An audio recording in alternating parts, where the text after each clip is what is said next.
Welcome to the Week 10 video review for the 2022 high school football season. We are getting ready to come to the end of the season as we enter Week 11, and that means that our postseason play will begin on November 4th. So let's get into some videos for this week. The first play this week, we're going to focus on number 7 here, highlighted in the circle, and watch number 7 on this play. And we're going to look at two things on this play, and we're going to break it down further after we take a look at the play and see the results of what happened. So the first part of this play we're going to take a look at is whether the defensive player number 7 has his helmet pushed off by the offensive player. And we can see not a real clear picture here from the video, but it does look like the offensive player may get part of his helmet, but we can't be sure of that. But we could rule on that if we're on the field and we see it, that his helmet was intentionally pushed off. The second part here is once his helmet pushed off, he continues to participate, and he continues to run after the quarterback and try to make a play. He goes almost from the near hash almost to the far hash in attempting to continue to participate in the play. So let's take a look at the rules that could apply here. Now first, Rule 9.2, illegal use of hands in holding.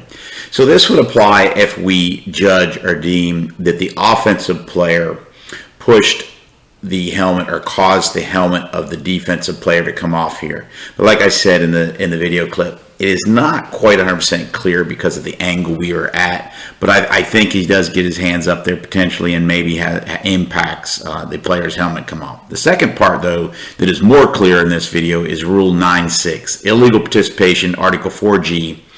It says it is illegal participation for a player whose helmet comes off completely off during a down to continue to participate beyond the immediate action in which the player is engaged. And this is a 15-yard penalty, live ball, basic spot. And it is clear in this video that the defensive player's helmet comes off and he continues to participate definitely beyond the immediate action which he is engaged in. As we take a look at this play one more final time, it's clear that number 7's helmet, it comes off during the play as a result of potentially the offensive player pushing it off or potentially not. Depends on how you judge that. But it is clear that his helmet comes off and he clearly continues to participate in this play and actually tries to make the tackle on the play of the quarterback. So we could potentially have 2 fouls on this play, one on the offense and one on the defensive player, which would be offsetting. We'd replay this down if we got both fouls. If not, then we would have one for the illegal participation definitely on this particular play. Our next play we're going to take a look at was sent in, and we're going to focus on the player here at the bottom of the screen inside the circle. And this play has several different factors. We're going to take a look at our elements that occurred during this play, and this is a really good play to take a look at and talk about some things. So let's talk about and break this play down further.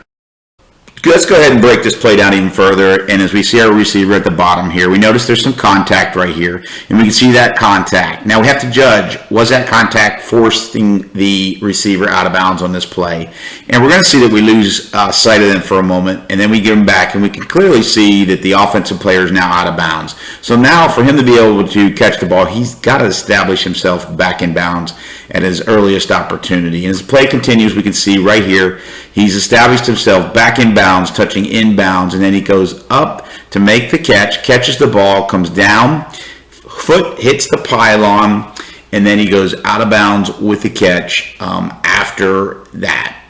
And the line judge rules this an incomplete pass on this play. Let's take a look at Rule 9.6.2, illegal participation, which would apply to this play. It says no player shall intentionally go out of bounds during the down, return to the field, intentionally touch the ball, influence the play, or otherwise participate. Let's take a look at the play again. So as we look at this play and we see the receiver down at the bottom of the screen again, and you can see the contact here, and if the officials on the field ruled he got pushed out, then definitely he is blocked out of bounds or pushed out or forced out.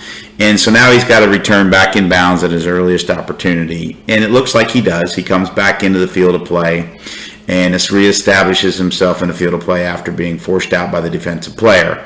And then he catches the ball, but when he hits the pylon, he would be ruled out of bounds, as the pylon, if positioned correctly, would be on the out of bounds area. So the correct call is made on the field as an incomplete pass because he did not establish a catch and come down inbounds. Good call. Our next play here we're going to get into is a pass play, and watch it live time and determine if you have a catch no catch, or a fumble, no fumble. Now that you have watched that play live time one time and made your decision whether you have a catch, no catch, and then if you have a catch, do you have a fumble, we're going to talk first about define what the National Federation of High School Sports defines as a catch under Rule 2.4. A catch is the act of establishing player possession of a live ball which is in flight, and first contacting the ground in bounds while maintaining possession of the ball or having the forward progress of the player in possession stop while the opponent is carrying the player who is in possession and in bounds. So keep this definition in mind when you make your decision, and also don't confuse this definition for high school sports with definitions of other governing bodies and other levels of football. So let's take and break this play down even further and slow it down and take a look at it. And here we have the ball inside the yellow circle. And I will tell you, I ruled this a completed catch on the field, and then he was down by contact, and then the ball came out. So let's see if I was right. So as we break this play down, we're first going to take a look. We have the pass in the air, and now we have the player catching the pass, catching the ball, but he's not on the ground yet. So he's in the air, so he has not completed the entirety of the catch. But here we have him come down on the field with the ball in possession, 1 foot down.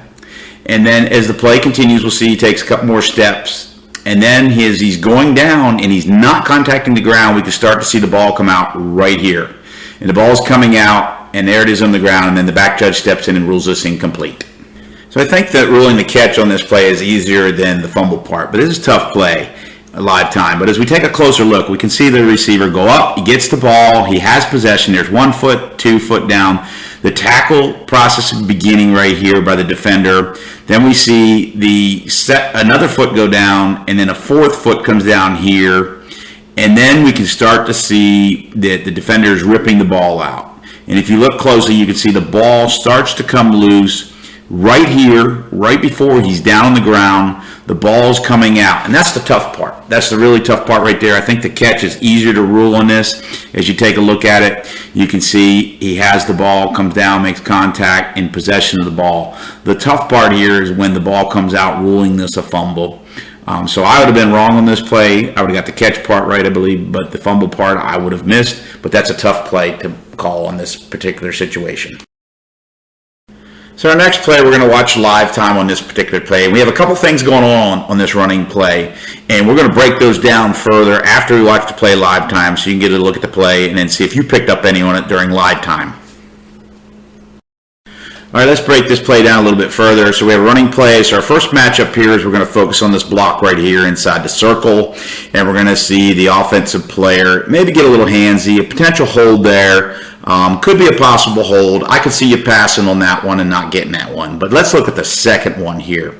The second one inside the circle, that matchup is key because we can see right here, he gets his arm outside and definitely grabs and restricts the defensive player and impedes his ability to get to the player. Now next we're going to look at the back judge here, and the back judge is getting way over to position, but we also see the ball start to pop out right here, goes out, hits the ground, out of bounds, and then we go back to the back judge and we begin to wind the clock. And this is not the back judge's call, this is the line judge's call. Keep that in mind. So as we break this play down and slow it down a little bit further and take a look at some of the action that's going on in this play. So first of all, we're going to look at this potential hold right here that occurs right about the 30-yard line. You know, we're slowing this down live speed and going back and forth, so it's a little easier to see. This is probably a hold right here, but if you did pass on it, I think you could support saying why you passed on it. But if you did flag it, I think there's a potential right there for the hold, as you can see him grab a little bit. But the bigger hold that I think happens is right down here around the 23. This player, number 21, the offensive player, you can see he basically grabs and definitely puts a restriction on this player and grabs him from, you can see his arm on his back right there, holding him in, basically pulling him in to restrict him. So we definitely have a hold on this play. And then the second part here, we can see the ball coming out, and as the fumble or the ball's coming out, this would be the line judge's call. And yet we have the back judge who we want to come over and help, but he's way too far outside the numbers here on this, and he begins to wind, as you'll see here, when this is really a stop the clock situation because the ball was fumbled out of bounds and the ball makes contact out of bounds. So we want the line judge to come down and kill this, and then we can mirror that, not the back judge style winding the clock on this particular play. That's not the proper mechanics on this play.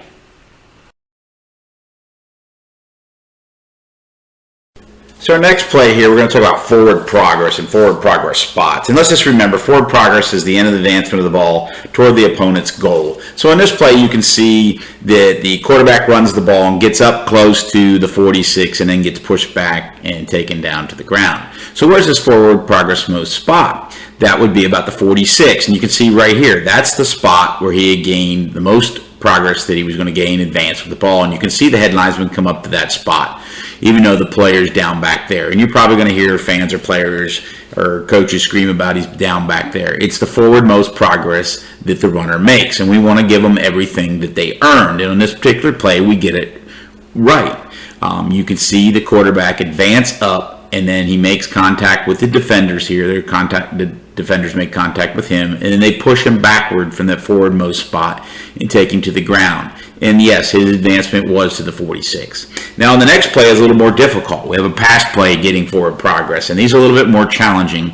As we can see, the pass is completed to the receiver, and then we're going to watch the headline and line judge come up at two different spot locations, as you can see. And then eventually turn around and give the first down. But as we take this play, slow it down a little bit, and we look at it, and we can see right about here when the player catches the ball, he's actually probably closer to the 49 when he gets the ball, and then he goes backwards. But we should give him progress to the 49. Now, the first down marker is at the 48, but we give him to the 48, and I don't think he advanced there. So sometimes we have to look across the field at our other official, line judge, head lineman, sometimes got to work together and get the spots so we can get these spots correct on forward progress, especially on passing plays, because the near side official with the pass is on his side, the head lineman. This is a tough angle. It's a much easier angle for the line judge to see this more clearly than it is for the head linesman on this play. Keep that in mind. Our next play here, we're going to look at a try or two-point conversion play after Team A has scored a touchdown, and they do successfully complete the two-point conversion. But my question on this play after the play is, was this a legal play? Was this a legal formation for the offense? Okay, now that many of you may have rewound the screen, I'm going to go to a still photo here of the formation so you can see the formation more clearly on this extra point or try. And we'll even take it a step further and I'll give you some help here. So some of the numbers may not be quite visible. The players on the left here are 17, 54, 73, 56, and 62. And then obviously you can see 34 right there off the back side. And then the center's number 2, and then the far wide receiver on the right side of the screen is number 84, to see if that helps you determine if we have a legal formation on Team A here. Okay, so hopefully you've made your decision on whether this is a legal or illegal formation because the game is moving on. But anyways, let's talk about rules that apply to this. First of all, let's talk about Rule 725B, exceptions number 2, which covers formations and numbering exception. And it states at the snap, at least 5 A players on their line of scrimmage must be numbered 50 through 79. So they have to be numbered 50 through 79. But on fourth down, or during a kick or try, which applies here, this is a kick try, when A sets or shifts into a scrimmage kick formation, keep that in mind, scrimmage kick formation, any A player numbered 0 through 79 and 80 through 99 may take the position of any A player numbered 50 through 79. So we are in a kick try attempt here, but the question is now, are we in a scrimmage kick formation? All right, so let's just refresh ourselves on Rule 214, Formations, Article 2, which says a scrimmage kick formation is one in which no player is in position to receive a hand-to-hand snap from between the snapper's legs in at the snap. Either A player is in position with a knee on the ground 7 yards or more behind the line of scrimmage in position to be the holder and receive the long snap, and with another player 3 yards or less behind that player in position to attempt a place kick, or in B, a player is 10 yards or more behind the line of scrimmage and in position to receive the long snap. And remember, we have to have one of these two, A or B, to have the numbering exception in place on a try. So let's look over this formation. First of all, to have the numbering exception, we have to be in a scrimmage kick formation, and that would require us to have a holder 7 yards back and a place kicker. We do not have that. Or it would require us to have someone to receive the snap 10 yards, a player to receive the snap 10 yards or more. And in this case, we can see the arrow that these players only 7 yards deep, no holder, no place kicker. So we're not in a scrimmage kick formation. Now we have to find our legal numbers. And I have put arrows over top of the players numbered 50 through 79. And we can count that we only have 4 arrows. That means we would need, for this formation to be legal, we would need another player numbered 50 through 79 in this formation. So this formation is not legal. This is an illegal formation by Team A, or the offense here, on this try or extra point. And we would need to flag this, and this would be a 5-yard penalty for an illegal formation on this play. And thank you for joining us for the Week 10 video review for the football season for this year. It's hard to believe that we are entering the final week of regular season play, and that the postseason play will begin next week. Everyone stay safe. Until next time, take care.